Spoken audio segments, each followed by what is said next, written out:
my intimate love and fantasies.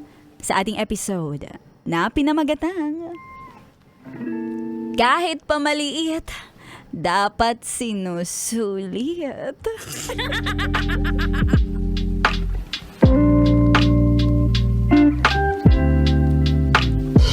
May kwento ako. Isa akong babae. Share ko lang ang palaisipan sa akin pagdating sa boyfriend ko. Halos mag-iisang taon na kami ng boyfriend ko. At dahil sa stay-in ako sa pinagtatrabahuan ko, once a month lang kami kung magkita. Ay, grabe. Once a month, parang mens. Charot. Kaya gusto ko na sinusulit yung konting panahon na maiparamdam ko sa kanya ang pagmamahal ko. Na kahit bibihira lang kaming magkasama, tapat ako sa kanya. At sana ay ganun din siya sa akin. Kaya binisita ko siya last week. At nagulat ako. Gulat yun. Dahil ang alam ko, may 2 bed yung apartment nila ng kasama niyang lalaki.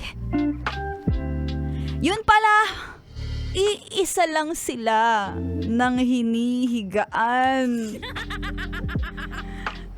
Nagulat nga ako talaga na natutulog sila sa iisang kama. Ay, bakit naman pareho namang lalaki? Mag 10 months na kami at wala pa ring nangyayari sa amin. Sabi ko, mag-set tayo ng date. Wow! Gusto ko yun na planner.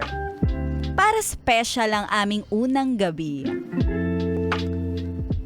Para sa aming uma-atikabong churot-churot. Ilang beses kaming nag-set ng date, pero wala pa ding nangyayari, para siyang umiiwas. Dami niyang excuses sa akin katulad ng sobrang napagod daw sa trabaho, kaya kung pwede next date na lang. Ay, sana naman masampal na ako ng katotohanan.